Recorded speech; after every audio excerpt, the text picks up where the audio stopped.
On fait du coup. D'accord. Ok, Brian. I'm ready. Chaud? Toujours chaud. Allez, boum. Et on se retrouve sur le podcast de l'Atelier Fit après 8 ans d'absence, 4 Covid et 3 podcasts annihilés à CrossFit Louvre 3. Et du coup, aujourd'hui, on est avec David Lenouvel. Et Hello, everybody. Si vous ne connaissez pas David, c'est que vous n'êtes jamais rentré à Reebok CrossFit Louvre ou alors que vous n'êtes jamais approché des French Throwdown. Et du coup, aujourd'hui, on va commencer par les French Throwdown pour savoir un petit peu ce que fait David au sein du Louvre. C'est lui qui gère la plus grosse salle, la maison mère Reebok CrossFit Louvre. Et puis dans quelques jours, on a les CrossFit, un CrossFit event, parce qu'on est toujours sanctionné Ouais, complètement. CrossFit. Ouais. Il y a les French qui arrivent donc la semaine prochaine, donc il y a un peu de stress, mais on va essayer de faire un truc sympa avec toute l'équipe. Là, ça va être cool, quoi. Donc du coup, c'est French 2022. Ça fait quoi? Ça fait 3 ans? Du coup, donc 2019, c'était la dernière année où on Ouais. a travaillé avec toute l'équipe sur le projet. On devait lancer en 2020 malheureusement, avec la situation sanitaire, ça a été compliqué, donc forcément on a dû annuler. L'année dernière, même chose, et cette année, donc du coup, on revient avec de belles ambitions et de belles choses. Et du coup, pour moi, c'était intéressant. En vrai, on avait déjà tourné le podcast avec Raph, l'Atelier Fitch. C'est vrai que c'est la deuxième tentative qu'on fait un podcast. Et Mais la dernière fois, on n'avait pas les mêmes coupes. C'est vrai, on avait des coupes de cheveux plus longues et pas le même fitness. Donc, ça sortait du confinement? Non, c'était en plein confinement? On était encore confinés puisqu'on avait fait ça un soir, de mes souvenirs. Ouais. Et du coup, en fait, je voulais le refaire parce qu'on n'avait pas tiré la quintessence du podcast par rapport à tout ce qu'il y avait à dire, même si en vrai, il y aurait toujours des trucs à dire comme on discutait avant, quand on parlait des boîtes et des deux box, des adhérents. Mais là, on arrive au moment où on va faire les French. Donc pour les gens qui ne savent pas, c'est que tu es sur les French depuis le début. Ouais, on est plusieurs à être depuis le début sur les French, donc c'est quelque chose qui a démarré en 2012, donc avec toute l'équipe donc des Sophie, des Daniel, des Ellie, des Julian et toute l'équipe comme les Bill, des Fabien, des Neil et tout ça qui sont là depuis tout le début en 2012. Donc en 2012 c'était une compétition qui était avec anciennement fut la marque Reebok. Ouais. Et c'était le Championship, c'était quelque chose qui s'organisait un petit peu partout en Europe. Et donc, du coup, il y avait eu la petite finale en France qui était au parc de la Villette. Et après, en 2013, du coup, le Louvre a repris l'event. Et après ça, du coup, le French Throwdown. Et à partir de là, le French Throwdown était né. Donc en 2013, c'était à l'INSEP. Après, ça fait 2014, 2015, 2016 à l'INSEP. Après, on a décalé sur Charletti. Donc là, on a pris un peu plus d'ampleur. On a commencé à faire 2 zones d'entraînement. Et après, de Charletti, on s'est déplacé donc au Vélodrome de Saint-Quentin. Donc là, cette année, on va faire la 2e fois au Vélodrome de Saint-Quentin, qui est quand même un bel événement et un bel endroit. C'est l'endroit où il va y avoir donc, les Jeux Olympiques. Il y aura le BMX comme épreuve, il va y avoir la pétanque. Non, je rigole. Et il y aura également le cyclisme sur piste et je crois qu'il y aura quelques autres épreuves dont j'ai oublié.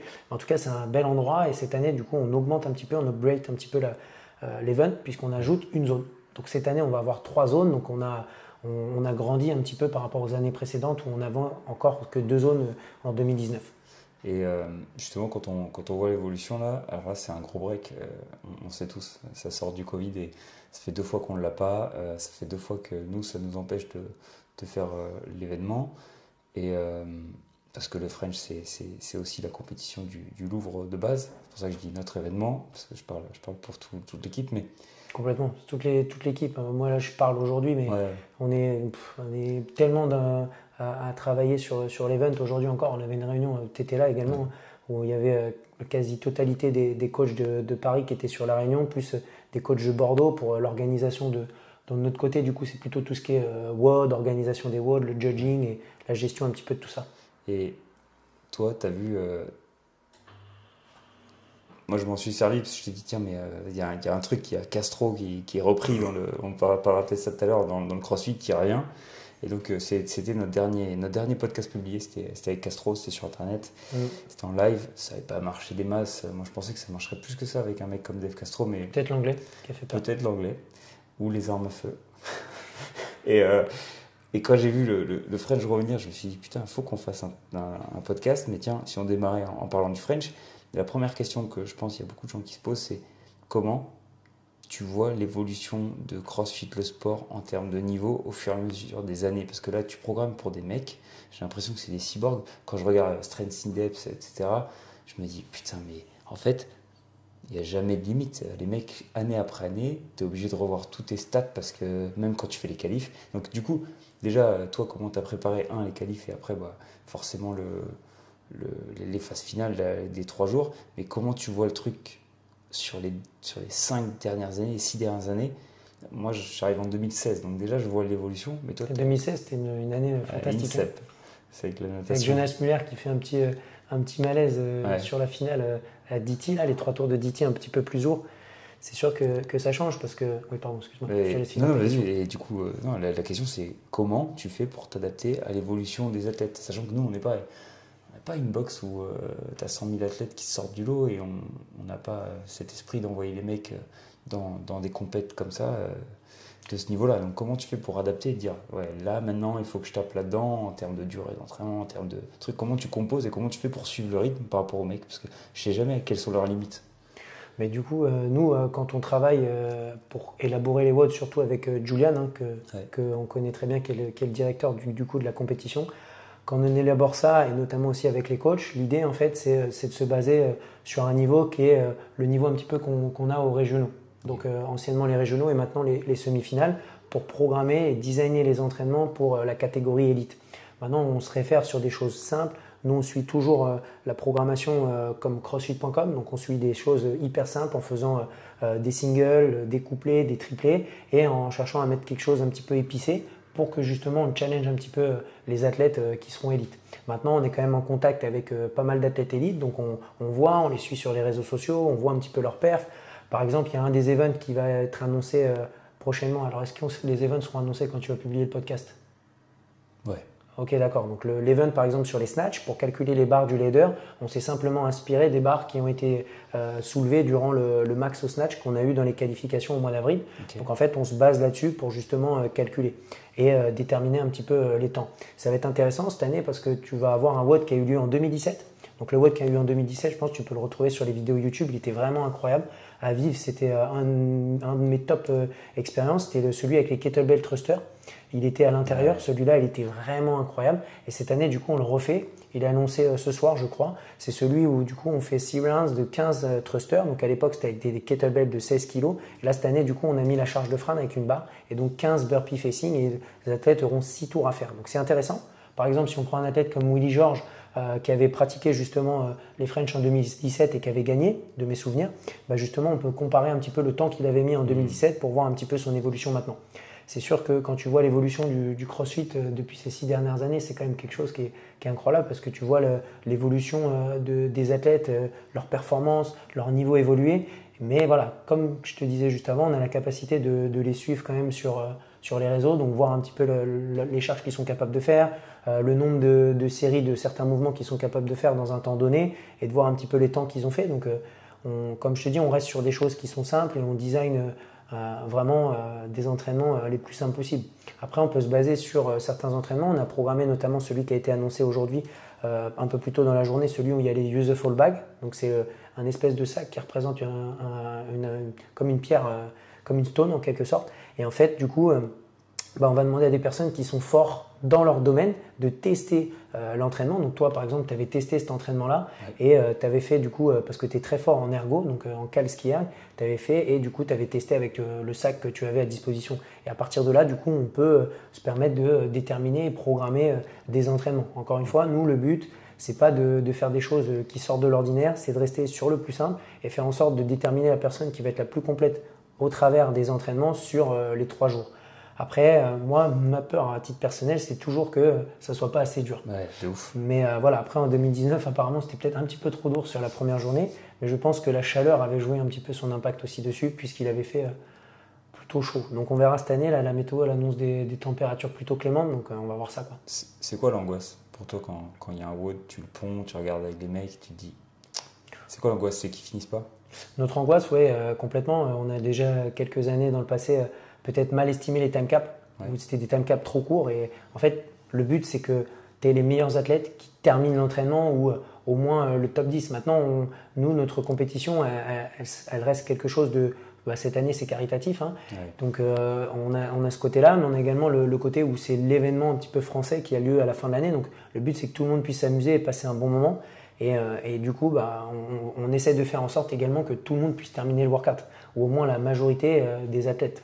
Donc c'est un peu ça. Donc la crainte, ça serait que tu aies une majorité d'athlètes qui finissent pas le WOD. J'ai regardé une demi-finale, pas la semaine dernière, mais sur les semaines précédentes, où il y avait un WOD où il y avait genre personne qui avait fini le WOD. Donc du coup là, tu te dis peut-être que le time cap il manquait quelques minutes pour le terminer. Donc c'est dommage parce que visuellement c'est moins joli quoi. Et visuellement aussi, il y a un truc. C'est sûr que nous, quand on teste les WOD et qu'après on voit que les mecs qui te détruisent le bordel, tu fais ok. Voilà, mais il y a l'aspect motivation, les DJ qui mettent la musique et tout. Faut pas oublier ça. Mais ouais, le mec, c'est quand même son 4e WOD et il te fait le truc. Il y a le public. Bon, il y a le public. Et nous, on n'avait pas de public. T'as pas de public quand tu testes. Et l'aspect visuel aussi, je pense à. C'est le Wodapalooza, je sais pas si tu te rappelles. Il y a un putain de premier event, je crois que c'est le premier jour, avec des UGHD et ils ont comme un peg, un gros truc à retourner là. Un pig, ouais. Et c'est un pig. Et il me semble. Tu as un premier passage. Et je sais pas si c'est pas. Je regarde pas au moment où il y a Vellner ou un truc comme ça. Et ils repartent. Et tu as un deuxième passage. Et je me dis, ah ok, c'est cool, ils vont le faire 2-3 fois. Peut-être qu'il faut que tu passes. En 3 fois, tu l'emmènes à un certain endroit. Et puis tu vois un 3e passage. Et un 4e passage. Et un 5e passage. Et ainsi. Et en fait, c'était interminable. Et pour eux, à un moment donné, les mecs, il y a même des tours où tu avais l'impression qu'ils lâchaient complètement, qu'ils disaient mais j'arrive même pas à aller le déplacer, le truc là-bas, ce tour-là, je vais récupérer. Et tu vois, ça aussi, je me dis comment tu fais, parce que il y a un truc entre la programmation que tu veux avoir pour les athlètes et le visuel rendu pour le téléspectateur. Genre les choses trop longues, les choses où je perds le fil, qui est devant, qui est derrière, ça perturbe les gens. Ça fait que l'event, il n'est pas genre, t'as pas la foule en délire parce que tu vois un truc avancer comme une petite course d'escargot. Des mecs qui vont 150 fois soulever un truc alors qu'en 3 fois ça aurait été mémorable de voir qui était le plus loin. Là tu vois des mecs se défoncer. Donc comment tu joues avec ça? Est-ce que tu les retestes avant? Tu te dis bon bah là c'est bien pour un vote de finale ou... Du coup, nous, comme on fait, on s'inspire des games, hein, tout simplement. Ouais. Et aux games, c'est les premiers qui ont mis ça en place. Ils faisaient déplacer les athlètes un maximum pour que justement ça rende, comme tu le dis, la chose la plus visuelle possible. Donc nous, on s'inspire de ça. Ouais. Et du coup, des fois, on va programmer des choses et on va inverser. Par exemple, la petite anecdote, en 2019, un des WOD qui est resté mémorable pour les athlètes et pour même les spectateurs, même pour moi d'ailleurs, c'était celui où il fallait faire du snatch et du ski erg. C'était un leader où ils augmentaient tout ça. Et en fait, cet event-là, au départ, il devait être programmé le vendredi, ouais. Et le dimanche devait y avoir le Hani GHD. Mais le Hani GHD, c'est pareil, c'est pas un truc ça peut être visuel, mais ça reste quand même quelqu'un qui fait beaucoup de séries sur des mouvements et tout ça. Donc on avait inversé et c'était Julian qui avait eu cette idée et franchement il avait géré. Donc c'est pour ça que toute l'équipe cherche à mettre en place justement ce côté où on programme quelque chose qui teste les athlètes, mais en même temps qui fait en sorte de justement rendre l'event le plus visuel possible. Et je pense qu'il y a des moments où malheureusement tu es obligé de tester sur des longues distances, ouais. Sur des longs trucs. Donc là c'est un petit peu plus automatiquement un peu plus long comme tu as pu regarder sur l'event que tu parlais tout à l'heure. Mais maintenant on va essayer quand même de mettre en place un maximum d'events où visuellement il se passe des choses. Il y a le mec qui se déplace, qui va là, ensuite ils vont à l'endroit, etc. quoi. Donc notamment cette année sur les teams, on a quand même pas mal d'events où ils vont avoir du synchro et ça change parce que d'habitude, vu qu'on a des lignes de 20, c'était pas forcément la chose la plus accessible. Donc cette année, on a changé un peu le format sur certains WOD pour justement, on a travaillé pas mal les synchros. Donc cette année, c'est beaucoup de Jeff qui s'occupait de la programmation équipe. Donc Jeff qui est le head coach de CrossFit Louvre numéro 2 à Bordeaux, si un jour vous êtes de passage.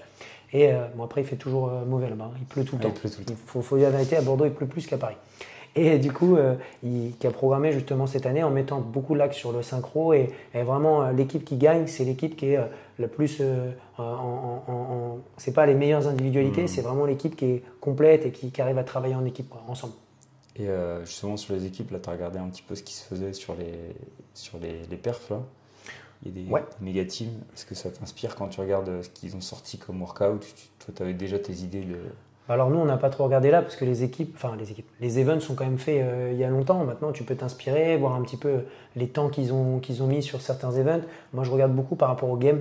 Ouais. C'est-à-dire que cette année, quand on a programmé notamment pour les masters, pour les équipes et tout ça, regardez le temps qu'ils font pour effectuer par exemple 30 worm thrusters par exemple.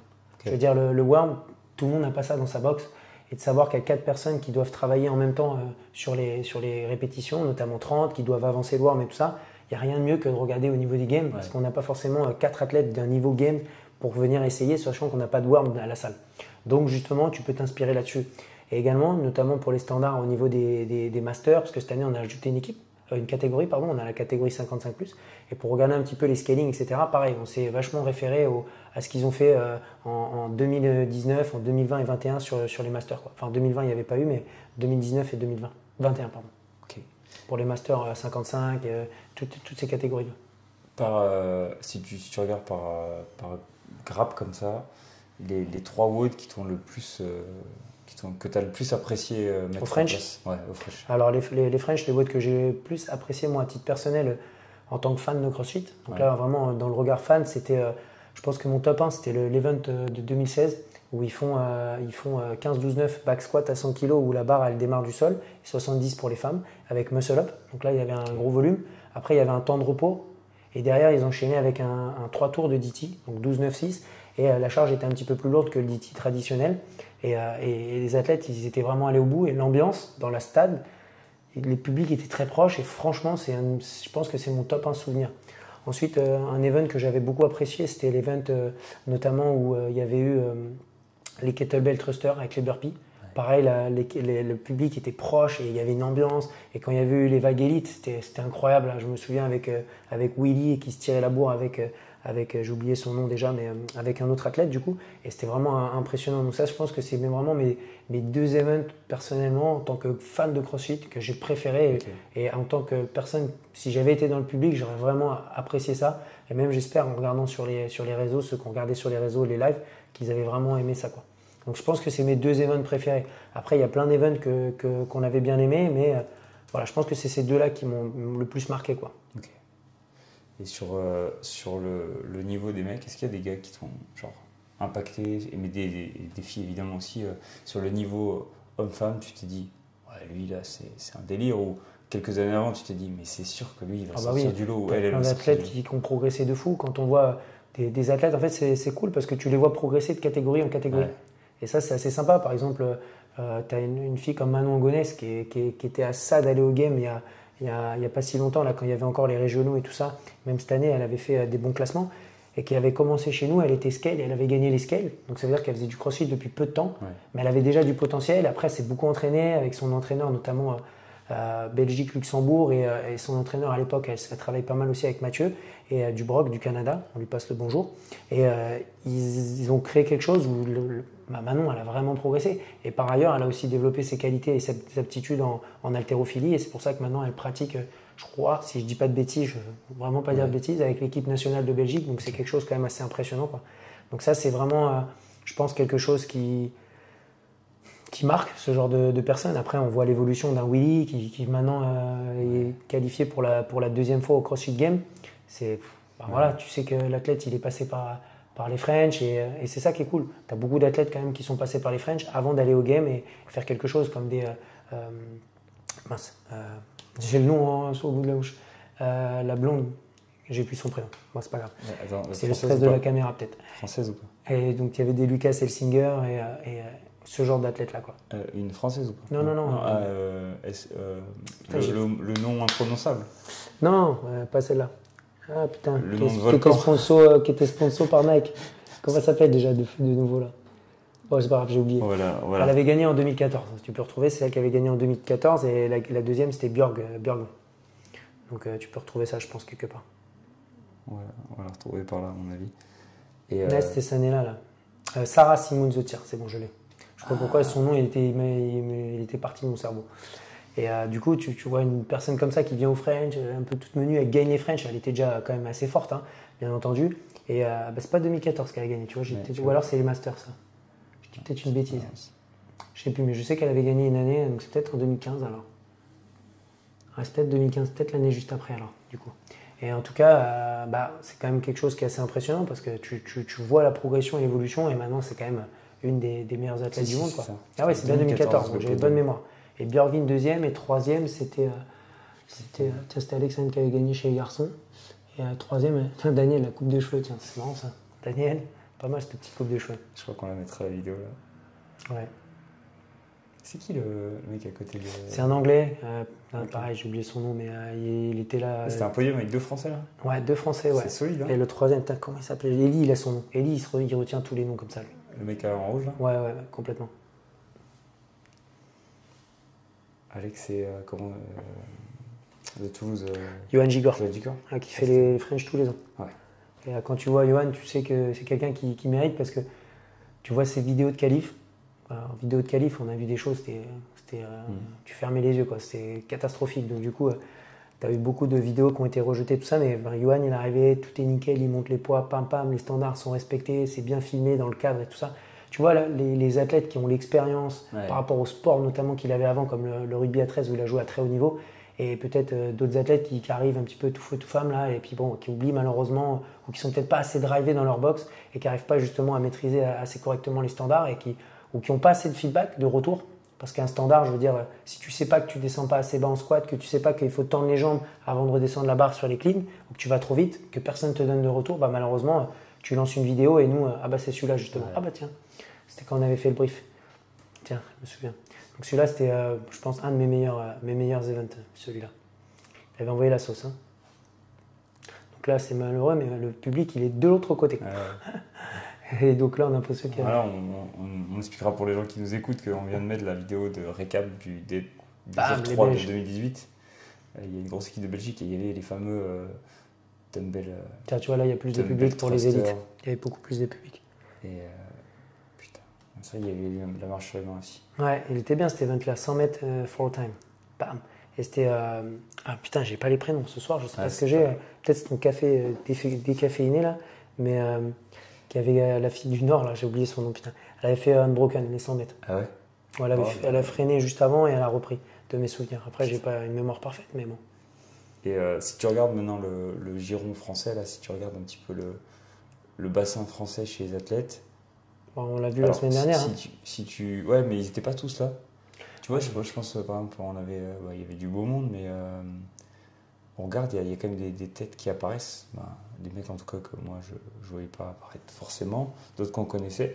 Tu mettrais des billes sur qui là, sur les 2-3 prochaines années? Il y a des gens qui t'ont impressionné, tu te dis waouh, là ça commence à aller déjà, vite. t'en as qui sont allés au game, hein, tout simplement, mais comme je pense que Willy il l'a bien résumé dans sa story l'autre jour. Hein. Il a félicité tous les athlètes et tu vois qu'il y a des gens.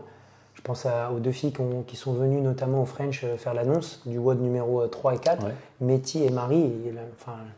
Si elles Potentiel. continuent à s'entraîner, elles travaillent dur, sachant que tout le monde travaille dur, hein, faut pas se mentir. Hein.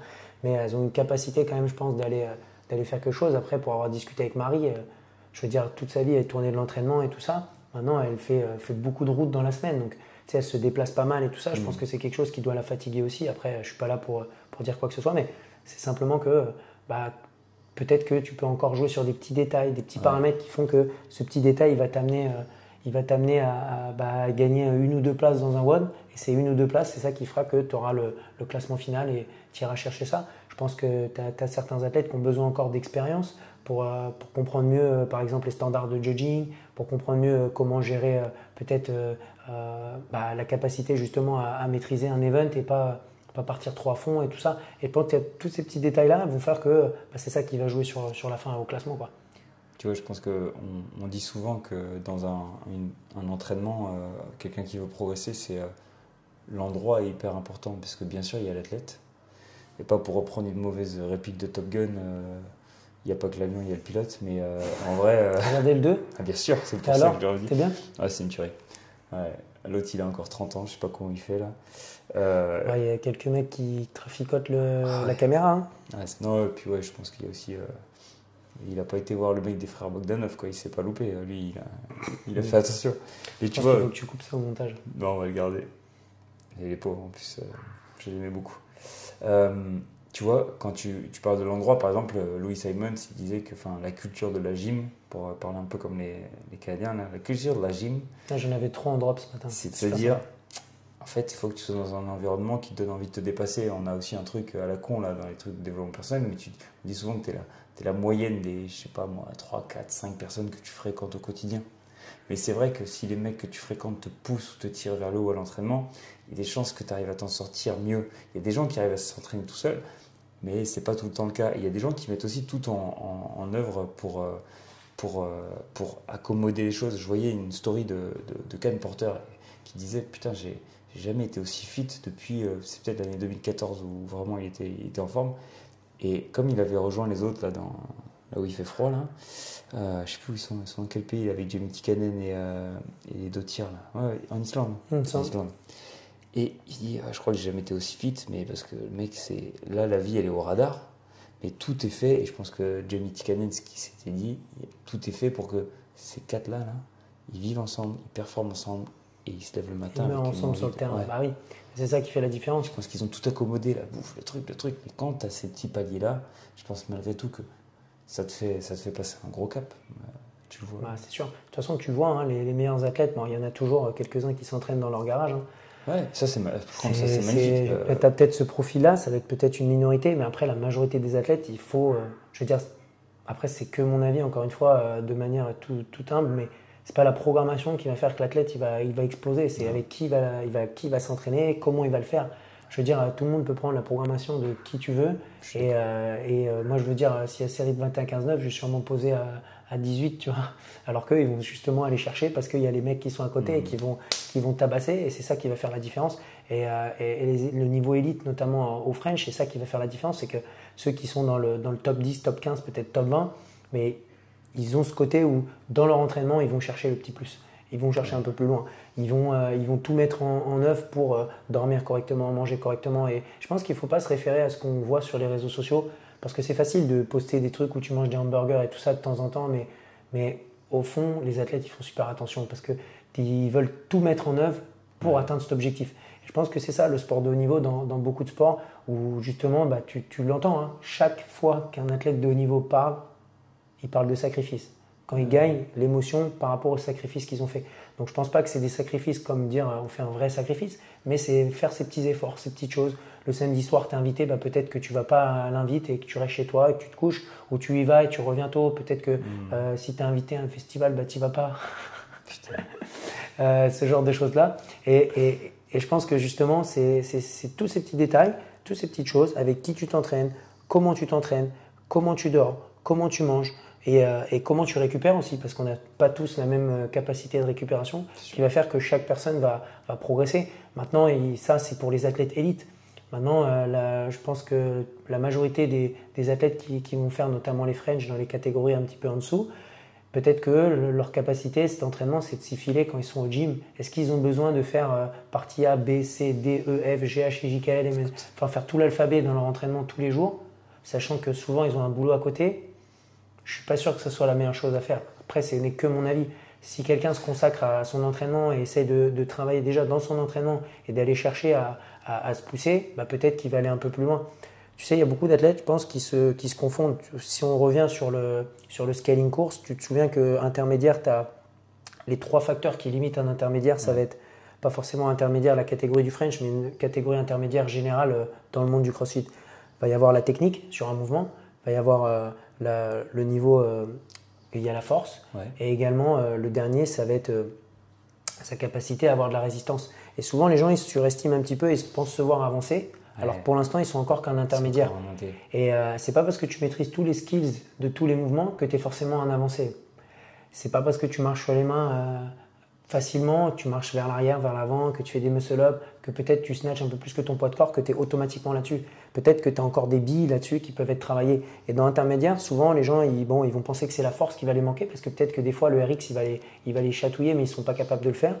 Peut-être que des fois, en fait, ce qui leur manque, c'est la résistance. Donc, la capacité d'avoir un gros volume, par exemple, de traction et de dips pour envoyer des muscle-up. Donc, ça, c'est plus au sein des gyms, c'est pas forcément au niveau du French, mais en général. Et enfin, derrière moi, c'est la technique.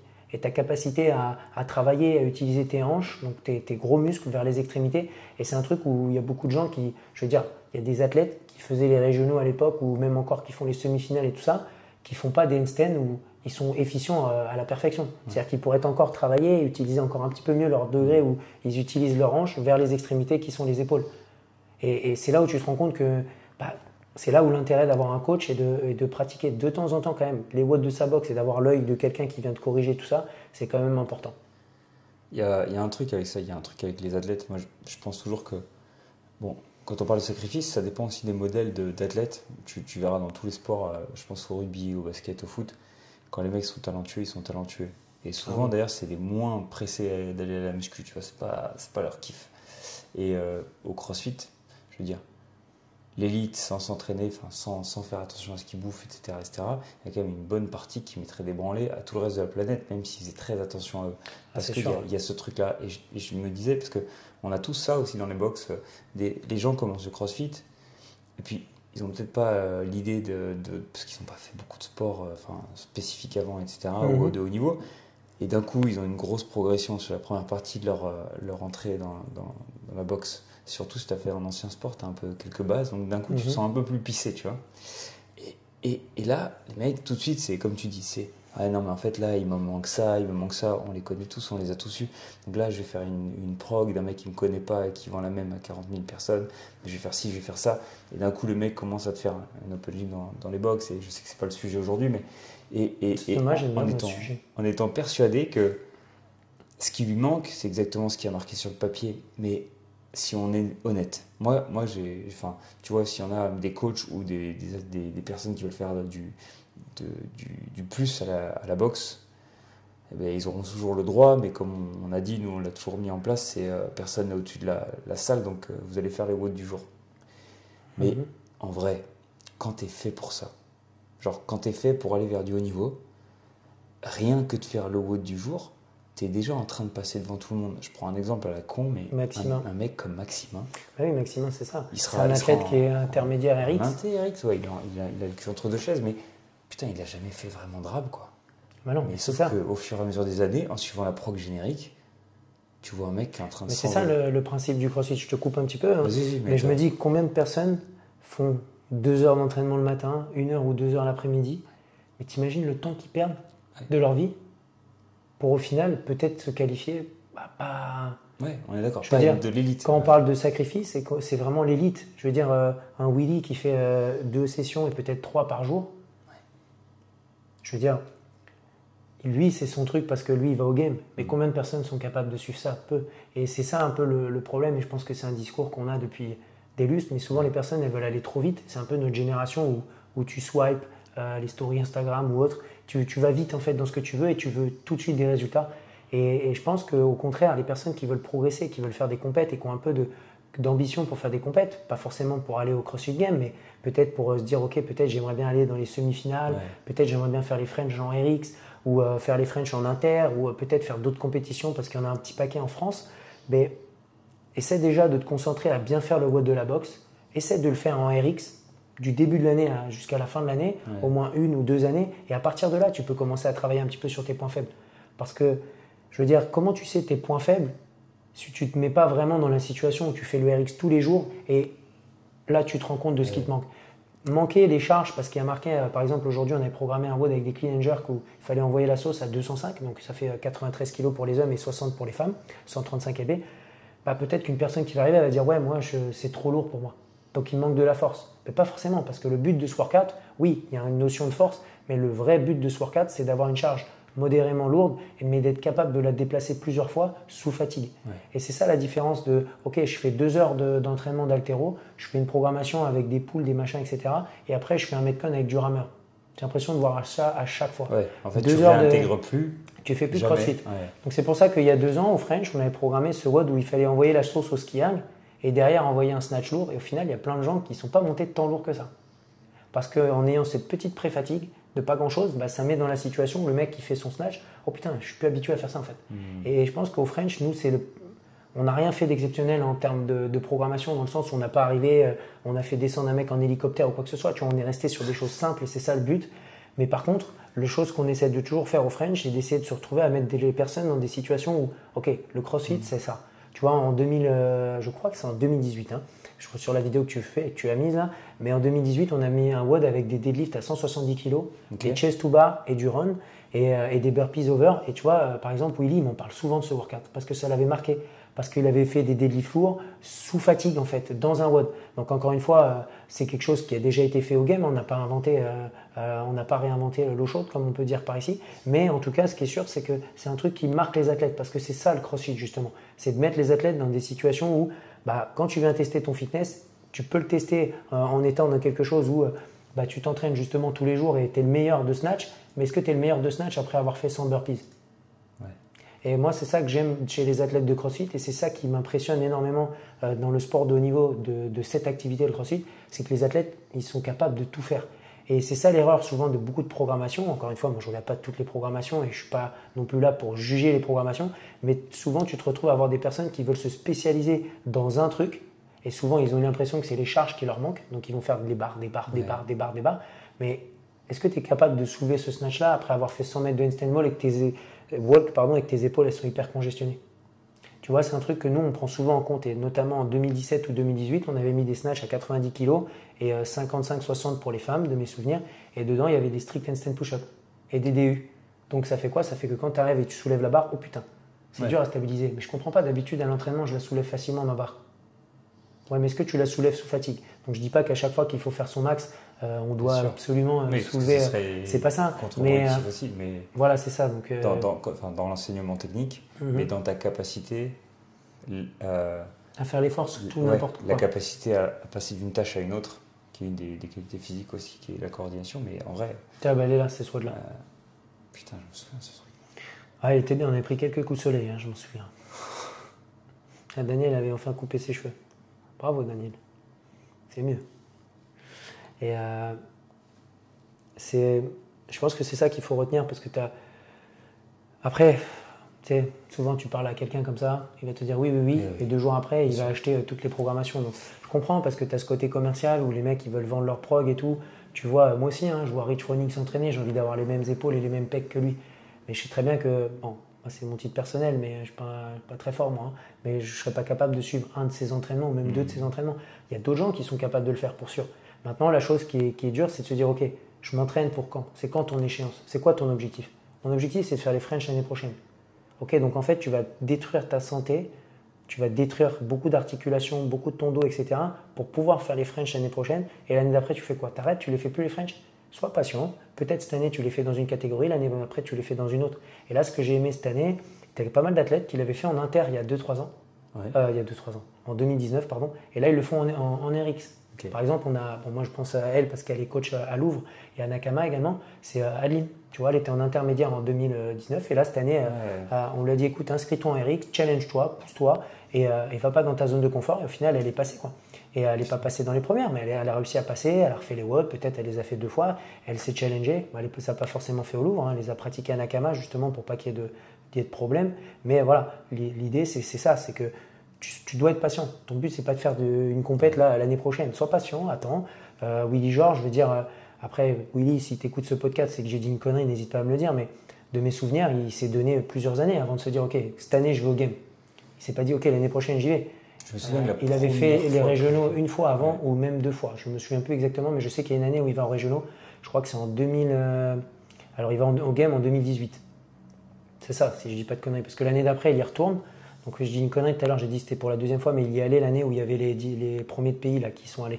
Donc en fait, il y allait donc l'année au premier de pays. L'année d'avant, il y allait grâce à la 4e place qu'il avait eu aux régionaux à Madrid. Et l'année d'avant, il avait été aussi à Madrid, mais son niveau, il était beaucoup moins fort par rapport aux autres. Et qui aurait dit, ok, l'année prochaine, ce gars-là, il va au game? Et pourtant, il s'est entraîné toute l'année, il s'est dit, ok, l'année prochaine, j'essaye de gagner des places. Et à ce moment-là, j'y vais. Et tu as plein de personnes qui font ça. Et je veux dire, tu as des personnes, est-ce que tu aurais parié sur certaines personnes qui font les games? Moi, j'aurais pas parié. Et parce que voilà, tu peux pas savoir l'avenir, mais il y a des personnes qui sont patientes et elles travaillent. Tu vois, les gars de CrossFit Jonas, ils travaillent, ils s'entraînent, ils passent des bons moments. C'est plutôt des gars super sympathiques hein, pour avoir passé un peu de temps avec eux. Quand ils sont venus au French, là, on avait mangé après avec eux. Mais je veux dire, voilà, c'est ça, sois patient. Ouais. Si tu veux faire des compétitions, sois patient, prends ton temps, cherche pas à réinventer la roue parce que si on avait des solutions plus rapides, bah, on les aurait déjà données. Je veux dire, on n'est pas là pour dire aux gens, ouais, t'entraînes moins, ça ne nous intéresse pas. Nous, on a envie de voir les gens s'entraîner. Maintenant, entraîne-toi intelligemment, fais-le correctement, prends le temps un petit peu de récupérer, prépare ton corps. Et je sais que j'ai fait un monologue de 45 minutes, mais je crois que c'est ça le but d'un podcast, non? C'est intéressant. Et je pense à une fille dont je tairai le nom, qui est arrivée chez nous, qui vient d'une autre box. Et en fait, c'est la fille, cette histoire, c'est assez sympa parce que, enfin sympa, malheureusement pour elle, non. Mais en fait, elle a fait ça, ce processus-là. Elle venait de pas trop de sport. Elle s'est entraînée avec d'autres gens dans un groupe compétiteur. Elle a envoyé la sauce. Quand je te dis elle a envoyé la sauce, elle a vraiment envoyé la sauce. Elle avait des perfs de malade. Elle avait des gros deadlifts, des gros machins, etc. Et au final, qu'est-ce qu'elle a maintenant aujourd'hui? Bah aujourd'hui, elle peut plus soulever de charge, elle a un problème à la moelle épinière. Et des fois, elle est paralysée pendant genre 1 à 2 semaines. Parce qu'elle a trop forcé. Mais sois patient, parce qu'elle a un gros niveau. Elle aurait pu être patiente, attendre 1 ou 2 ans de plus, ça n'aurait rien changé. En voulant aller trop vite, bah, tu perds des années de vie. Donc c'est à toi de voir ce que tu veux faire. Et moi, j'ai plein d'exemples de personnes qui sont comme ça, que je vois, que j'ai vu par exemple au Louvre, ou que j'ai vu dans d'autres box, ou même quand j'ai discuté avec les honneurs de boxe, parce que c'est pas, là on a les t-shirts, on parle du Louvre, mais ça arrive dans toutes les boxes, ce petit truc-là. Donc sois patient, attends un petit peu, et tu vas voir que ton niveau il va augmenter au fur et à mesure. Et fais comme Willy, quoi. Prends du temps. C'est clair. Mais il y a 2 trucs. Le premier, c'est sûr que moi, je trouve que quand... Sinon, prends des produits dopants et on voit ce qui se passe. Prends du temps et des produits. Il y a des gens, ils sont faits pour ça. Je veux dire, quand tu sais que les gens vont faire une grosse carrière, et ça n'empêche pas certains de vouloir s'accrocher et de faire quelque chose de tout à fait honorable. Mais comme tu dis, il y a une manière de s'entraîner. Genre, quand les gens, c'est vieux et les nouveaux, ou les gens qui écouteront ça, qui sont nouveaux dans le CrossFit, ne comprendront pas que quand Rich Froning a commencé à débarquer, tout le monde s'est dit « Ah ouais, il faut que je fasse comme Rich Froning, il faut que je fasse des 3 entraînements par jour, etc. » Il y a une vidéo où on le voit, il fait genre 5 ou 6 watts. Mais on l'a tous pensé, hein, moi le truc, c'est que le centre de Willy George, donc ses capacités à tourner autour de ce centre et aller chercher... Rich Froning ou Willy on parlait de Rich Froning. Rich Froning, je dis Willy George, tu vois. Il se ressemble un peu. Le centre de Rich Froning, c'est son centre. Et quand il s'entraînait à 60% de ses max ou 50% de ses max, c'était ses max. Et quand les mecs ont commencé à répéter et à faire n'importe quoi, donc déjà tu partais d'un mec, je suis désolé, mais tiens, on va prendre le parallèle avec Willy. On parle d'un enfant hyperactif. On parle d'un enfant qui a fait du sport, qui a fait que ça toute sa vie. Et il était bon dans plein de sports. Au rugby, là, il était semi-pro. En athlé, il était en pôle espoir. Il a fait également... il a fait un autre sport dont j'ai oublié. Aujourd'hui, mon cerveau, il est... Baseball, foot américain non, ça c'est Rich Froning. Mais Willy, lui... non, mais Rich Froning... Alors Rich Froning, il a fait baseball et il avait fait football américain. Baseball, football américain. Et Willy, je disais, je sais plus c'était quoi, c'était c'est simple, quand on a eu la chance d'aller à son mariage, tous les gens qui le connaissent depuis qu'il est enfant, il disait que quand il était petit, il courait dans la cour tout le temps. Mais je crois qu'il y a un truc avec sa mère, tu sais, il y a un truc sur le journal, je l'avais lu, je sais plus, cette histoire-là, et donc il parle de sa mère qui l'envoie à tous les sports parce qu'il est hyperactif. Donc tu prends déjà des prototypes. Ça coûtait cher en licence. Et ça, c'est déjà des capacités construites à l'enfance, tu vois. Je prends un truc de ouf, parce que vu que je m'intéresse beaucoup à la neuro et le développement des enfants, la fille de Maximin, Eleanor, Maximin qui est un athlète de la salle de Louvre 3. C'est celui dont on parlait qui va se qualifier. Je suis désolé, mais génétiquement, et comment la petite, elle est câblée, elle a moins de 5 ans, tu la mets à une barre de traction, elle fait 4 tractions strictes. Elle n'a jamais travaillé de traction, c'est comme ça, elle est tonique. Donc forcément que ces enfants... Pas fait de prog excentrique là, qui défonce ses épaules. Non, elle n'a pas fait de prog excentrique. S'il te plaît, arrêtez de faire ça les gars. Donc, forcément, tu as ces gens-là qui sont gifted, qui ont le cadeau de Dieu. Et après, tu as des gens qui veulent suivre le rythme parce qu'ils se disent « Ouais, mais si je m'entraîne un petit peu, je les rattrape. » Et c'est peut-être vrai, tu vois. Il y a des gens qui ont été très intelligents comme Fikowski qui dit qu'il ne part pas avec les faveurs du pronostic. Il disait que c'était pas le pingouin qui allait glisser le plus loin, pour reprendre une expression qu'on utilise beaucoup en ce moment. Et forcément, si tu es intelligent, tu vas peut-être réussir à combler des faiblesses. Et déjà, ça veut dire que tu ne pars pas avec les faveurs du pronostic. Normalement, on ne va pas vers des sports à haut niveau où tu n'as pas de chance de rayonner. C'est con et c'est un peu difficile. Mais ça arrive que certains s'accrochent. Mais globalement, ce que tu vois, c'est une communauté impatiente. Par exemple, si tu vas dans une box, les gens sont impatients, fais chier, ouais, mais moi, j'arrive pas à l'équipping, ouais, mais j'arrive pas à le muscle-up. Oui, mais en fait, si tu vas chercher dans les docs de Greg Glassman, c'est d'abord combien de strict tu as. Est-ce qu'on a construit la force? Est-ce que Et ensuite, c'est de l'autre côté, si je regarde la gym et je regarde les pull-ups, imagine qu'il y a une petite en Chine qui a 12 ans et ça fait 6 ans que tous les matins elle se lève et elle se tape je ne sais pas combien de minutes de holo, de gainage, de renforcement des épaules, de petits skills que tu voudrais même pas faire une fois dans la semaine, tellement c'est chiant, tellement c'est relou. Mais c'est là où ça devient difficile parce qu'on a des gens qui ne sont pas naturellement avantagés par la nature, qui veulent en plus outrepasser le fait que la moitié de ce qu'ils veulent acquérir ne s'acquiert pas non plus avec du volume dans la gueule. Parce qu'un volume dans la gueule où tu ne maîtrises pas les basiques techniques et où tu ne crées pas des grosses fondations parce que naturellement tu n'es pas foutu comme ça, c'est là où on voit justement ces mecs qui avaient un petit potentiel qui pètent de partout au bout de 2-3 ans. Mais parce qu'au lieu de se calmer, au lieu d'aller revoir ce qui se passe sur les bases et d'envoyer la sauce avec les copains, ils sont foutus à l'extérieur de tout le monde. Et souvent ils arrêtent le crossfit. Et à la fin ils les arrêtent. Et là t'es là genre. T'es frustré. Ouais, moi ça me frustre aussi. Ouais, tu dis putain on a tout gâché avec lui, on a perdu, on l'avait prévenu, on l'a vu arriver. Et mec, après, hors du cursus, tu vois. Et tu dis, bon, ok, ça fait chier, encore un de plus. Parce que le trop vite, comme tu dis, l'impatience. Et c'est là où c'est compliqué, quoi. Parce que tout le monde cherche ça dans les réseaux, ah, il y a une prog qui vient de sortir, ouais, mais si je fais ça, je fais ça. Oui, ça va t'aider de faire des choses. Bien sûr, celui qui s'entraîne plus que les autres, il avance, mais est-ce que tu as... Mais en fait, tu avances, mais c'est à court terme. Souvent, c'est ça. Après, attention, tout le monde n'est pas comme ça. Il y a des mecs qui sont des très bons producteurs, il y a des gens qui ont progressé de ouf avec des mecs qui les suivaient, c'est très intéressant. Mais la plupart du temps, tu vois des gens qui suivent des choses très génériques, qui profitent même plus d'avoir leur coach en salle, parce qu'ils pensent que... Du coup, ils payent un abonnement hyper cher alors qu'ils pourraient faire un fitness park. C'est dommage. Putain, allez à fitness park, les gars. Ça, c'est le truc. Et chez les filles, du coup, on avait parlé des mecs qui t'avaient impressionné. Donc, on a parlé des gars qui vont au Games cette année. Il y a Briand, il y a Willy. Là, sur la scène, on a vu Hector Génin, Elliot.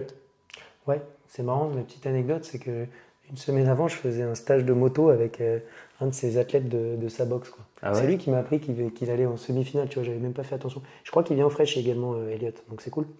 C'est assez rigolo, ça. Après, il y a des mecs qui progressent aussi sur le long terme. Je pense à Romain Velono. Tu vois, chaque fois que je le vois bouger, je trouve que ça bouge bien. Ça reste quand même quelqu'un qui était pompier avant et qui fait. Oui, pardon, excuse-moi. Oui. Qui est toujours pompier et qui fait justement. Il est habitué à l'entraînement, quoi. Il est habitué à encaisser la chose. Je pense que le plus dangereux, c'est ça, c'est que pense à ceux qui ont fait déjà du sport depuis toute leur vie, qui ont été habitués. Je veux dire, tu étais en centre de rugby. Tu connais comment ça se passe. Tu vas à l'école la journée, le soir, tu as entraînement. On t'entraîne pas forcément bien, mais tu as muscu, tu soulèves des poids, on t'explique pas très bien, mais tu t'habitues quand même à cette charge de travail. Les gyms, je t'en parle même pas. C'est pour ça que les meilleures françaises, la majorité, tu viens de quel sport? Je viens de la gym. Ben oui, parce que la gym, quand tu es à haut niveau, tu t'entraînes beaucoup. Donc forcément, tu as la capacité. Tu es quelqu'un qui sort, qui a jamais fait de sport. Ouais, tu manges bien, mais une fois toutes les deux. Allez, tous les 3 jours, tu te mets une caisse en bar, en terrasse à Paris. Ben forcément, ça va être compliqué pour toi de sécher et d'arriver à commencer à tracter ton corps. Donc c'est ça le truc, c'est que c'est pas une recette miracle, c'est pas un truc magique, ça vient pas en 2 secondes, malheureusement, mais c'est quelque chose où si tu prends du temps, tu essaies de t'appliquer, etc. Je veux dire, regarde, je sais pas si tu te souviens, mais Elijah Mohamed, il partageait souvent là-dessus, donc c'était un athlète qui allait au game à l'époque, maintenant je pense qu'il se qualifie plus, mais ce gars-là, il avait un overhead squat au début, c'était un truc de malade. Et tout le monde va dire, ouais, la mobilité, il faut travailler la mobilité, il faut travailler la mobilité. Mais le mec, il a travaillé, il a surtout fait des mouvements, il a pratiqué, il a eu quelqu'un qui l'a encadré et il a progressé, quoi. Et c'est quelqu'un qui snatch, je crois qu'il snatch une 130 kilos, quelque chose comme ça maintenant. C'est quand même quelque chose d'incroyable, quoi. Et son niveau, il s'est augmenté de malade. Et il n'a pas fait ça en mode, ok, je fais ça en 3 semaines en faisant une programmation avec un élastique. Il a pris le temps, il a travaillé, il a peut-être pratiqué des choses comme GoWOD ou quelque chose que tu connais, GoWOD, qui est un des sponsors du French, donc je fais un peu de pub, où tous les jours tu as la possibilité. On a eu Thibaut. Ah oui, tu as eu Thibaut, ok, bon, ça va là. Et du coup, tu as ce côté où tu peux travailler ta mobilité, mais c'est pas un truc où, c'est pas de la magie, quoi. Ouais. Tu n'as qu'à mettre de l'huile dans tes articulations, peut-être ça va marcher. Mais en tout cas, ce qui est sûr, c'est que voilà, je veux dire, maintenant, c'est ça, il fait 300 lb en overhead squat. Alors, dis-toi que ça, c'est quand il s'entraînait, parce que Elijah Mohamed, pour la petite histoire, est-ce que tu reconnais la salle? En 2012. Est-ce que tu reconnais la salle? C'est la salle c'est une salle d'université, ouais. Et tu sais qui c'est qui s'entraînait là? Non. Rich Froning. Et en fait, Elijah Mohamed, si tu regardes, il y a des vidéos où il s'entraîne avec Rich Froning en haltéro et tout ça. Et en fait, il est sur le côté et tu le vois dans certaines vidéos avec Froning. Putain. Et en fait, il était déjà là. Donc, et le gars, après, je crois qu'il a déménagé, si je dis pas de conneries, parce que je le connais pas personnellement. Et finalement, maintenant, il soulève. Il soulève. Bon, là, on parle plus d'haltéro, mais il a quand même fait les games. Donc, c'est aussi qu'il a une condition incroyable.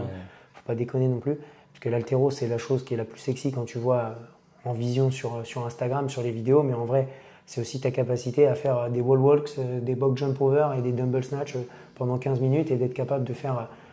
Je veux dire le plus de tours, sachant que tu as aussi un gros max en haltéro, quoi. Hashtag Claire to me. Ouais, Claire to me, c'est un truc de fou. Ouais, c'est la transférabilité des compétences, c'est abusé. Et chez les meufs, du coup, sur les dernières années, il y a des meufs françaises où tu te dis, c'est celle dont je t'ai parlé, moi, que je t'ai parlé. Après, là, j'avoue, mon cerveau ce soir, je sais pas, il marche pas très bien sur la mémoire. D'habitude, j'ai un peu plus d'anecdotes. Bon, je t'ai quand même sorti que Ninja Mohamed s'entraînait avec Froning, c'est pas mal quand même. C'est quand même pas mal. Je sais pas s'il y a beaucoup de gens qui le savaient ça. Parce que tout à l'heure, j'allais parler quand tu as dit, ouais, vaut mieux trouver des potes avec qui s'entraîner, c'est souvent plus utile, parce qu'on parlait de Louis Simons et tout. Et c'est vrai qu'il y a un article comme ça, je crois que c'est de. Bah, de toute façon, dans le level 3, il y a plein d'articles. D'ailleurs, félicitations à Rémi qui l'a eu aujourd'hui. Putain, bravo. Ouais, ça me fait kiffer. Hein. Et du coup. James Hobart. Ouais, il y a l'article de James Hobart là-dessus. Que rien ne vaut un bon partenaire d'entraînement. Exactement, avec lui, il fait ses PR après avoir récupéré, genre après les games. À l'époque, en tout cas. Ouais. Incroyable. Non, mais tout ce qu'on dit, enfin, je veux dire, moi, personnellement, en tout cas, tout ce que je dis, j'ai rien inventé, c'est que les trucs qu'il y a dans CrossFit.com. Donc, je veux dire, t'as pas besoin de scroller sur Instagram pour avoir la meilleure programmation. Regarde CrossFit.com, t'as des super vidéos si t'es tout seul chez toi pour apprendre à faire du keeping. T'as des vidéos pour apprendre à mieux bouger en gym avec un certain Carl Paoli qui est un des précurseurs avec Kelly Starrett à l'époque à faire beaucoup de vidéos. D'ailleurs, il y avait Bozeman aussi à l'époque où ils font beaucoup de vidéos sur comment mieux bouger, se placer, etc. J'ai vu d'ailleurs l'autre jour Kelly, il avait acheté le bouquin, je crois, ou quelqu'un lui a offert, Freestyle. C'est Freestyle. Ouais, il est dans les... Ah ouais, tu vois, j'aurais bien aimé le voir aussi. Et je pense qu'il y a plein de choses comme ça où bah voilà, tu as la possibilité d'avoir des bonnes ressources sur Internet. Arrête d'aller voir des mecs faire des snatchs, ou si tu fais ça, mais si tu veux vraiment progresser, regarde des mecs comme ça. Si tu es coach et que tu as envie de progresser dans ton coaching, pareil, regarde des vidéos, comment mieux enseigner le handstand, qu'est-ce que tu peux apporter à un athlète avancé. Parce que c'est ça aussi le problème, c'est quelqu'un qui commence à faire quelques compètes, il se dit ouais, j'ai plus besoin d'aller en WOD, donc j'apprends plus rien. C'est au coach, c'est le head coach de la salle aussi de se dire ok, qu'est-ce que je peux faire, qu'est-ce que je peux apporter. Et nous, on a déjà eu l'erreur dans notre salle où on coachait très bien les débutants, puis on n'arrivait pas à challenger ou à bien coacher les avancés. Ouais. Donc on a travaillé là-dessus, on s'est remis en question et c'est un truc que tu peux faire aussi. Si toi, tu as une box et que tu es head coach dans une box ou même que tu coaches simplement dans une box, bah, qu'est-ce que tu peux faire? Qu'est-ce que tu peux apporter sur un thruster pour qu'un mec il aille plus vite. Au-delà de dire ok, fais 20 reps de plus. Ça c'est facile, hein, tout le monde peut faire. Même ma maman elle peut dire à quelqu'un ok, augmente le volume. Maintenant qu'est-ce que tu peux faire? Utilise mieux tes hanches, écrase tes talons au lieu de lever les talons. Souffle, mets tes mains comme Froning si tu veux. Tire la barre plus vite au sol ou essaie de pas trop lâcher en bas. Donc tu as plein de skills qui font que tu peux t'améliorer. Et c'est ça dont je te parlais. Ou en handstand push-up, moi ça me choque. Hein. Je vois encore des mecs positionnés comme ça au semi-final. What the fuck? Ouais. Alors que tu vois, en théorie c'est quand même le tripode. Bon, pas besoin d'être trop devant. Mais en tout cas, dès que tu vas tomber sur un mec comme Castro qui va vouloir casser les couilles entre guillemets et voir à quel point les mecs ont augmenté leur capacité par exemple de gymnaste, gymnique, bah, d'un coup il va y avoir que du free handstand, tu vois. Et là d'un coup, bah, si tu l'as pas ton trépied, t'es foutu. Putain, et c'est vrai que le free handstand là, c'était impressionnant avec le deadlift là. Ouais. Je trouve que je pense qu'ils devaient être déçus un peu parce que visuellement, je pense que c'est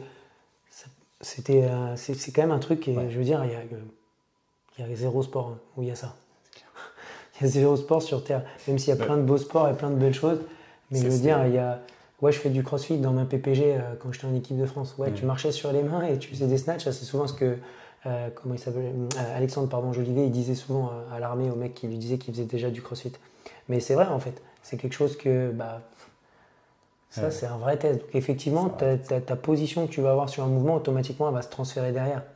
Et ça veut dire qu'il y a encore de la marche. Ça veut dire qu'il y a beaucoup d'athlètes qui ont la capacité d'exploser. C'est ça qui est incroyable. C'était une photo sur Insta, donc là je vois que tu cherches, mais ouais, je regarde. Je pense que tu peux, ouais voilà, Improvement, tu vas plus le trouver, je pense. Peut-être qu'il l'a supprimé depuis, mais c'est vrai qu'il avait beaucoup communiqué sur cette vidéo. Ça m'avait choqué. Ah, tu te souviens aussi? Ouais. Elle était incroyable cette vidéo. Putain. Mais ouais, ça c'est pour les personnes dans les box, c'est vrai que tu vas être confronté à ça. Sur des personnes qui en veulent plus et après qui vont tous segmenter, qui vont plus vraiment faire de crossfit, qui vont s'éloigner de tout le reste.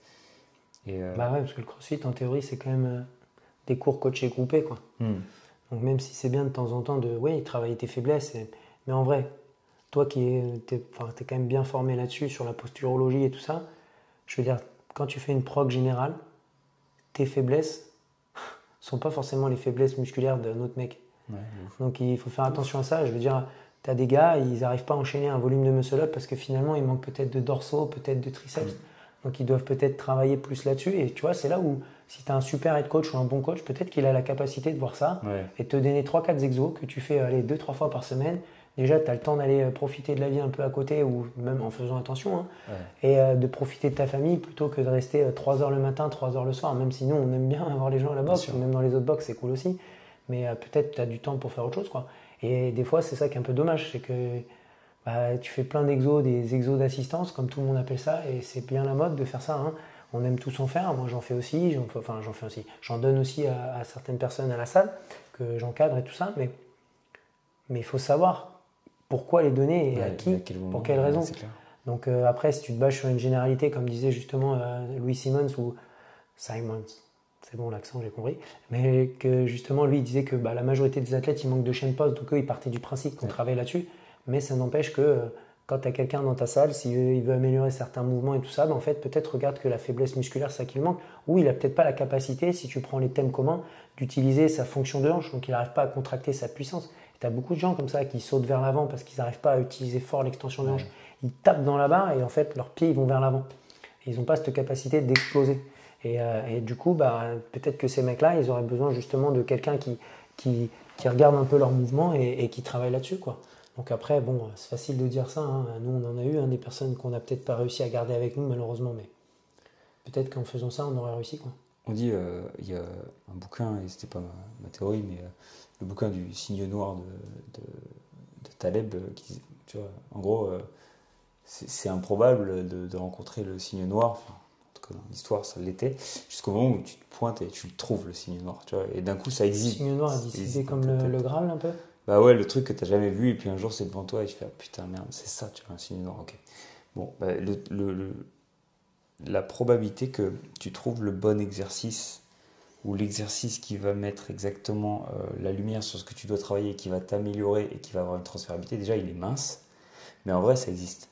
Mais tu vois, même dans des systèmes comme Louis Simons, qui sont des systèmes de conjugate, donc où tu conjugues tous les exercices, tu as 2 main lifts et après tu as beaucoup d'accessory work, mais en fait le but de tous les accessory work, c'est que donné à 12 personnes, il y a bien un moment dans la prog où tu vas trouver celui où tu es vraiment une merde, ou celui où c'est vraiment beaucoup plus difficile que les autres, et tu peux moins compenser avec d'autres parties musculaires.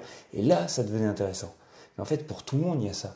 Mais tout ça, ça part à un moment donné. C'est pour ça qu'il faut de l'évolution dans un cycle, il faut de l'évolution dans des systèmes, parce qu'il y a bien un moment où tu vas trouver face à ton signe noir. Mais tout le reste, ça ne sera pas du temps perdu. Bien sûr que non. Et puis, honnêtement, quelques semaines de ce même exercice, et peut-être que tu dois repasser un autre. Et c'est là où il était intéressant, Louis Simons, de jamais rester dans les mêmes trucs. Tu vois, Louis Simons, il disait toujours, putain, en powerlifting, ce qui nous manque, c'est du conditioning. Il disait ça tout le temps. Il disait, les gars, je vous ai dit, foutez-vous les straps, partez marcher, vous allez faire des 800 mètres avec des straps aux pieds, etc. Mais on manque de conditioning. C'est pour ça qu'il était content de faire une assoce avec CrossFit. Ouais, et parce que je pense qu'il kiffait tous les systèmes d'entraînement. Il adorait regarder tout ce qui se faisait à côté. Putain, ça, c'est du coach, quoi. C'était un jobard, ouais. Il a quand même fait faire des records à un paquet de gens. Hein. Ouais. Et s'occuper de...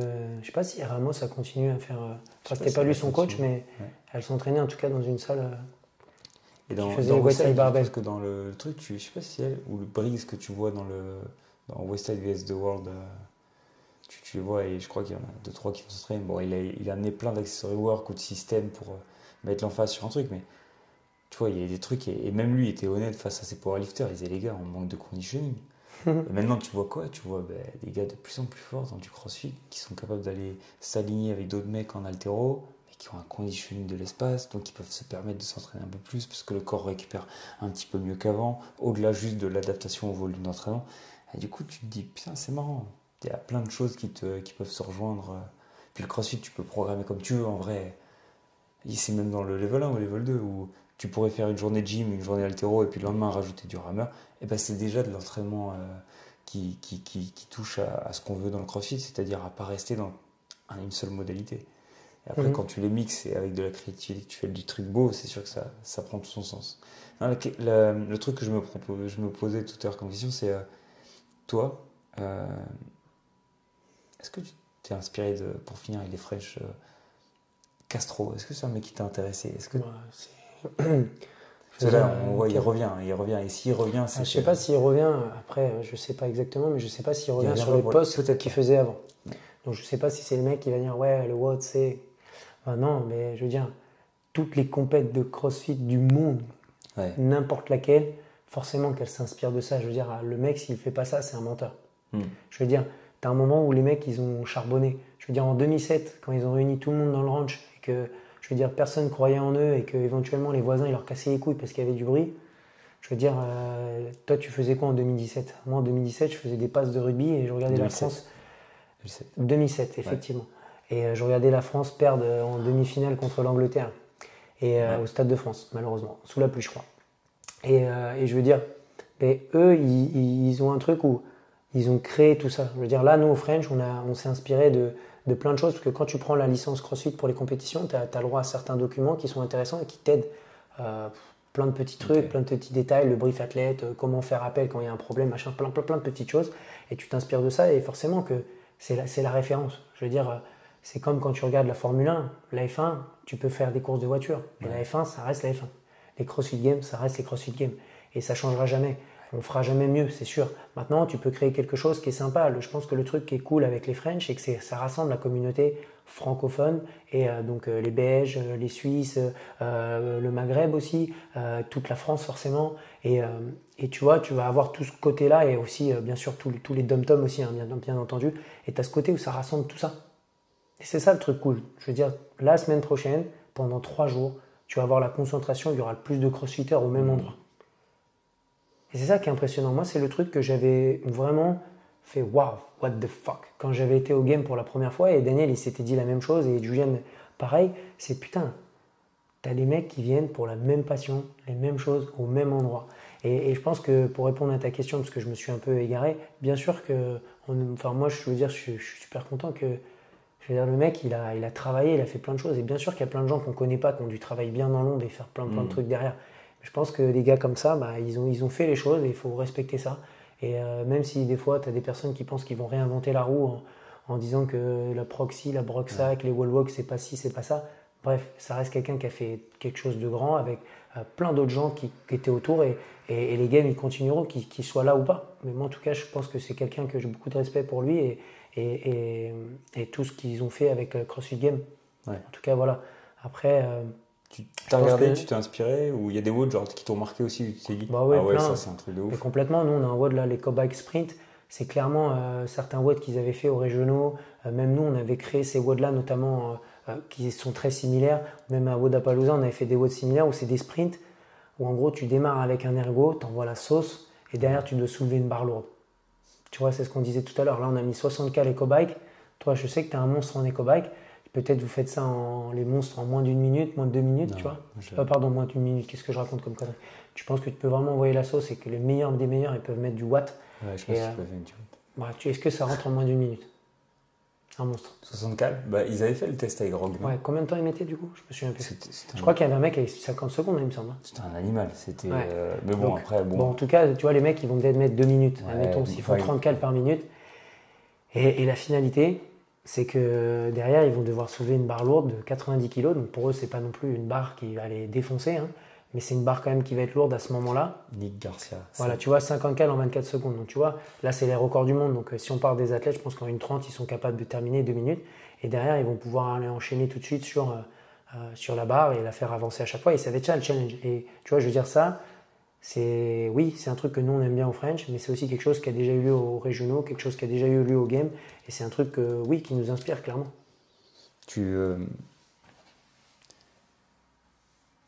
T'aurais aimé faire 54 en 24 secondes. Aimé franchement, ouais, ça m'aurait arrangé sur certains workouts, man. T'aurais aimé avoir plus de biceps, ouais. T'aurais aimé aller voir un mec comme ça un jour dans sa prépa? Bah ouais, grave. Le tableau derrière, moi je suis toujours me poser la question parce que c'est pareil, quand on me dit ouais, tu veux aller voir les games, des trucs et tout, t'es là, ouais, genre, je sais pas si les games, j'ai envie de les voir. Par contre, les mecs, quand ils s'entraînent, ça j'aime bien. J'aimerais bien me mettre dans l'ombre de certains mecs dans le coin et regarder, tiens, c'est quoi, après, dans les off-site, tu sais qu'il y a plein de trucs qui se passent genre la veille, quoi. Comme au French, je veux dire. Il y a certains trucs où je sais qu'il y a longtemps, hein, maintenant ils ne doivent plus le faire, mais je sais qu'il y avait certains watts qui avaient été testés genre le matin même et ils ont changé sur un exo, genre les parallèles, des trucs comme ça, quoi. Et la finalité, c'est que bien sûr que tu aimerais bien voir ça, parce que le gars, c'est la référence du sport qu'on a fait, quoi. Comme je te dis, F1, c'est la Formule 1, MotoGP, foot, Ligue des Champions, rugby, le World Cup. On est en train quand même de regarder la vidéo du mec qui est en train de tabasser les... Ouais, et ce qui est marrant, c'est qu'ils sont deux à... Ah oui, non, ils filment, je croyais qu'ils tenaient quelque chose. Ouais. Les cobayes qui est quand même bien fiable par rapport à la saute. quand tu vois ça. Parce que là, la saute, il serait déjà cassé en deux. Est-ce qu'il va vomir après le moment? J'espère quand même. Je crois pas. Elle n'avait pas mangé avant. 54. Ah, ok, merci, au revoir. Du coup, est-ce que là, il va lifter les 60 par kilos? contre, ça c'est la question. Mais non, là, c'est son sprint. Mais... Je me rappelle pas combien il avait fait Froning. Ah ça? Aucune idée. Ouais. Ah. Et Un Froning. Ah, c'est des pubs. Ouais, dis-moi. Ouais, c'était pas Froning. Là, t'as les French qui arrivent, mais donc des gens ils te connaissent par rapport aux French. Ouais, ceux qui me connaissent. Après, moi, je suis pas quelqu'un de très connu. Hein. Je cherche pas non plus à l'être. Ça fait. Mais en tout cas, nous, notre équipe, elle est connue beaucoup via les French, CrossFit France, tout le travail de toute l'équipe, tout ce qu'a fait Dan, ou toutes les fois où il allait au game, parler aux mecs, parler de la France, de la communauté française. Il y a plein de gens qui oublient ça. Mais je veux dire, toutes les fois où on est allé au game en 2013, je veux dire Dan, des Ellie, des Julian, et encore j'oublie des gens, et je suis désolé, mais qu'on fait beaucoup de travail pour justement faire en sorte que ça se développe et que maintenant la France, elle est quand même deuxième dans le développement des box dans le monde, quoi. C'est tout ça grâce à ça. Et je pense que c'est tout un travail d'équipe, quoi. Et aujourd'hui, on ne reviendra pas sur le taf de head coach, même si je pense que ça sera l'objet d'un autre. En 2030 d'un autre podcast. Ça serait intéressant. Spécifiquement, il y a pas mal de choses à dire là-dessus. Il y a beaucoup de choses à dire, mais là, il faudrait prendre à nos 1h30. Et me donner un fauteuil cette fois-ci. Pour toi, là, ça fait quoi? Ça fait 2012. Alors moi, 2012, je suis à la boxe, 10 ans, effectivement. Et 2014, je suis passé head coach, où j'étais un head coach de merde. En 2014, très médiocre. Mais on ne peut pas descendre plus bas, donc on a travaillé, puis on a augmenté, et puis maintenant, je pense qu'on tourne plutôt pas mal, quoi. Et là, tu arrives à un tournant où maintenant, tu es plus ou moins même... je garde vraiment tout ce topic, parce que je pense que ça peut faire un podcast entier même de 2 heures sur le head coaching, et je pense qu'il faudra le faire à un moment donné, notamment parce qu'on faut le faire payer, alors. On fera avec Operating with Excellence, donc il faudra en parler. Mais là, maintenant, tu te donnes le droit d'aller regarder à nouveau sur le domaine de... Par exemple, toi, ta passion, c'était la moto. C'est vrai que j'aime bien la MotoGP. Pas forcément que la MotoGP, mais j'aime bien, oui, effectivement, les sports mécaniques, notamment le motocyclisme et le motocross. Mais aussi un peu le rugby. Hein. Tu connais, on a joué au rugby tous les deux aussi.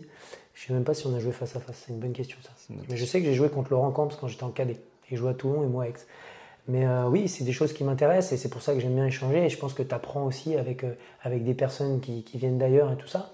Après, je veux dire, je me suis retrouvé à suivre justement un préparateur physique qui coach les meilleurs crossman du monde, quoi.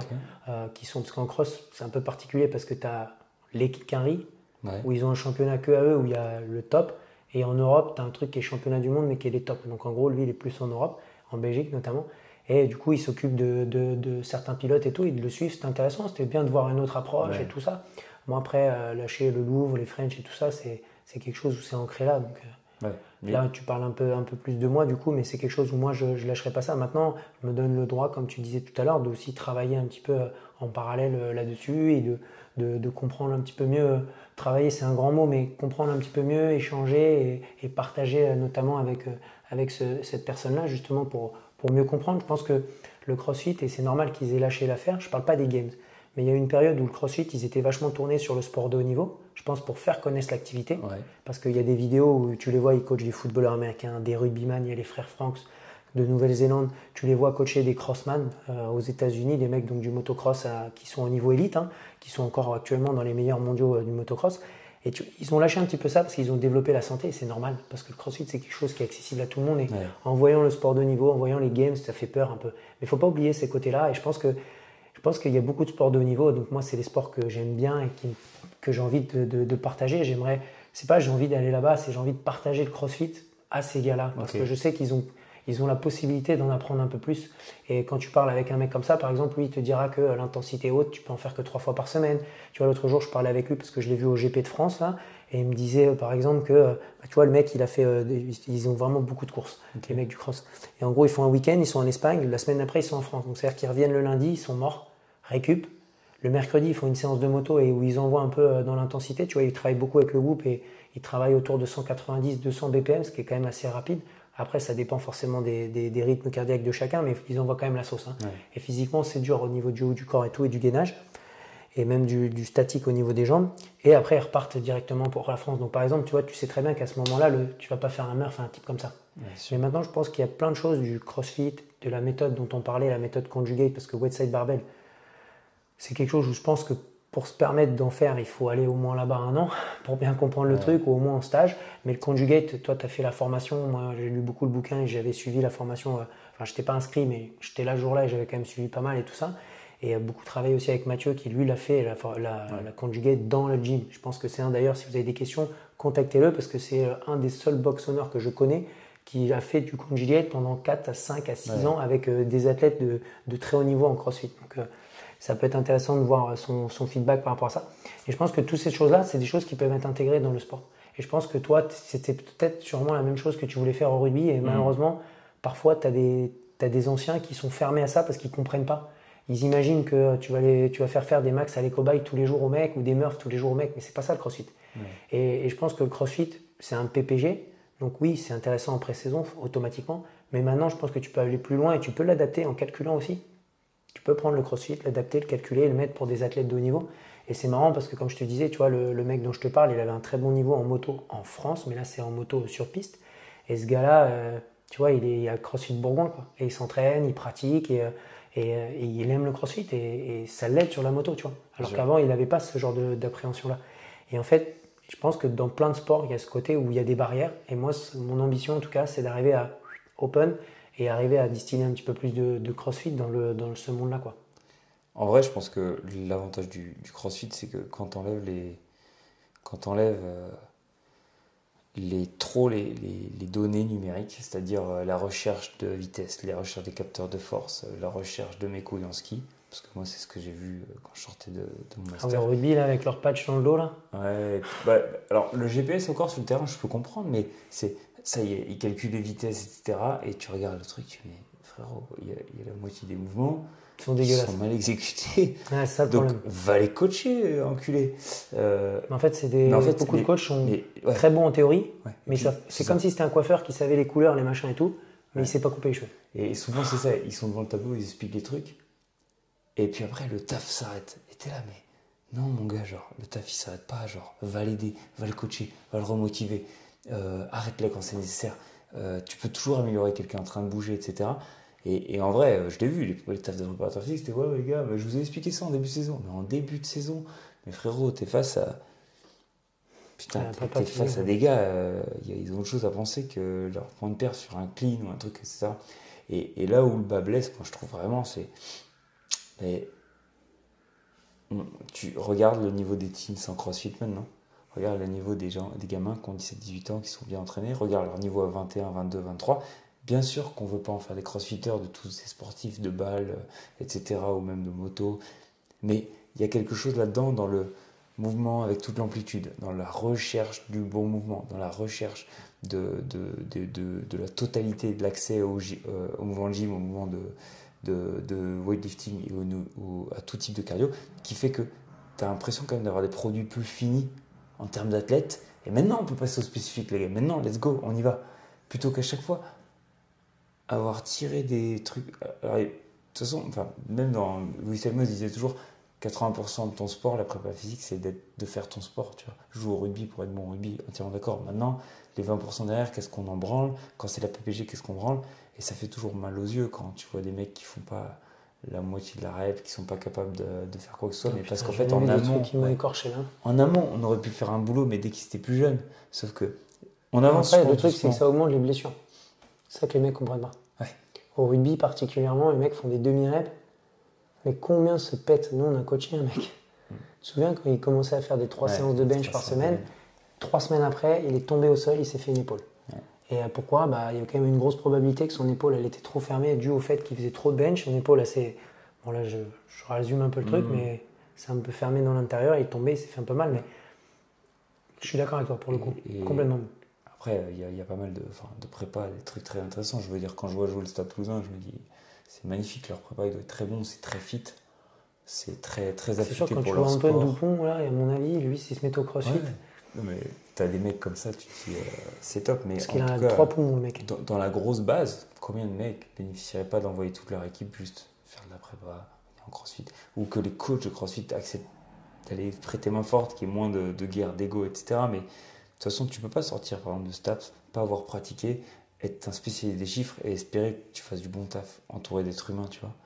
En vrai, les écoles de CrossFit, c'est quand même des bonnes écoles de vie parce que t'es confronté au pire du meilleur. T'es là, genre, oh là, il y a Martine qui arrive, 60 ans. Martine a rien à foutre que t'es coaché des rugbyman, tu vois. Genre, Martine, il va falloir lui apprendre un squat, il va falloir lui trouver une solution, il va falloir lui apprendre J'espère que l'extension. tu connais pas quelqu'un qui s'appelle Martine. Si, le Vision. pire, c'est qu'on en connaît, mais c'est pas Martine, c'est Martine, un exemple. C'est Martine à la plage, Martine dans le livre. Ouais. Mais Martine plus vieille quand même. Martine.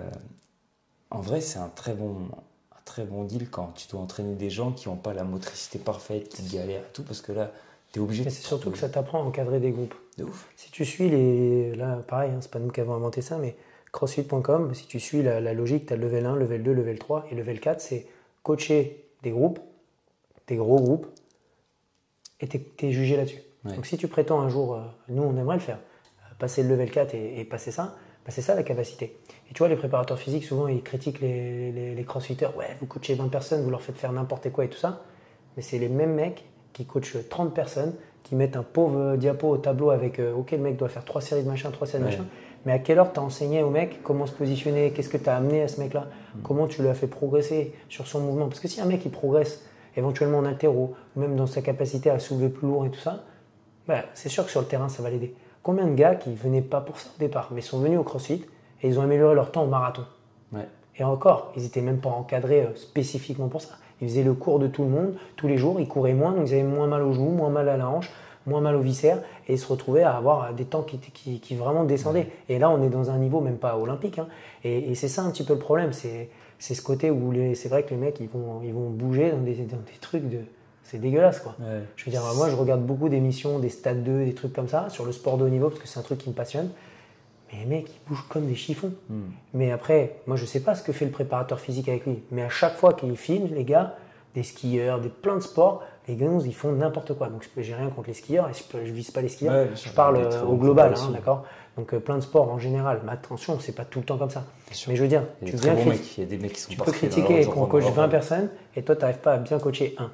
Donc elle est là, je pense que dans le CrossFit, le truc cool, c'est que tu peux te retrouver justement à donner du feedback à 20 personnes, essayer d'individualiser ton coaching. Et si tu deviens un master dans le CrossFit, imagine tu t'associes avec un mec qui a la théorie de STAPS, tu fais un coach idéal. C'est ça qui est cool. Mais ça, c'est, j'ai envie de te dire, c'est presque ce qu'on a perdu avec... bon, ça a été l'arrivée du BP, la perte du... comment il s'appelle BE. Du BE, où tu avais vraiment... déjà, tu étais obligé de pratiquer, d'avoir des barres d'enculé et des stats de ouf. Si tu faisais à Cumès, effectivement, tu avais moyen d'envoyer la sauce bolognaise. Et si tu regardes toute la génération d'avant, la génération de... Je crois que c'est tu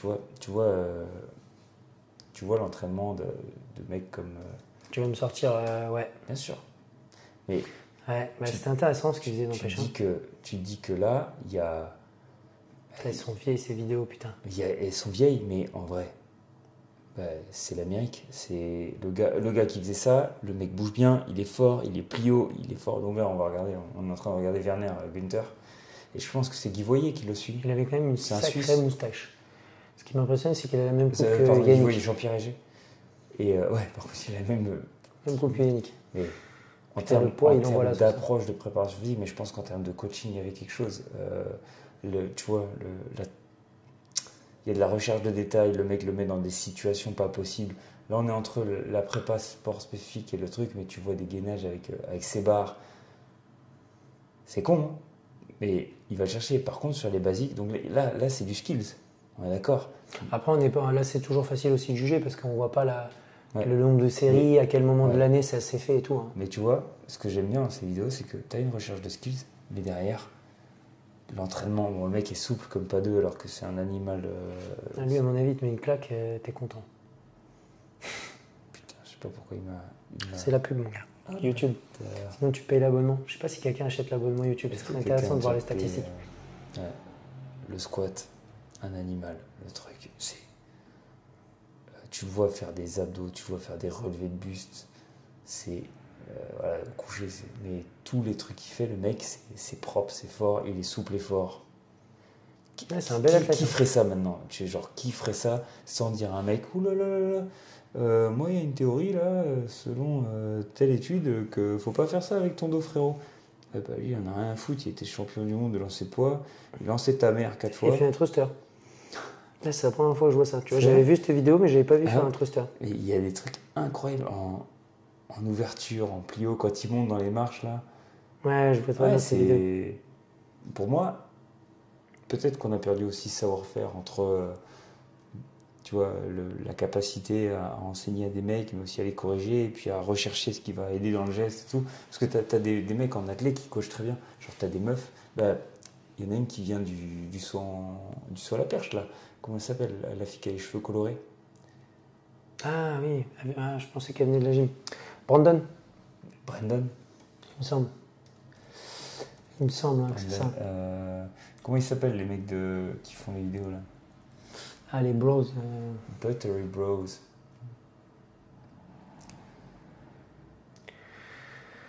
Ils en ont fait des conneries, ceux-là. Alors eux, ouais, je pense qu'ils se régalent. Si tu regardes cette meuf Ah, elle a fait la vidéo, le WOD de la... Ah non, elle faisait les open, mais dans le WOD de la boxe. Ça me fait kiffer. I love it, man.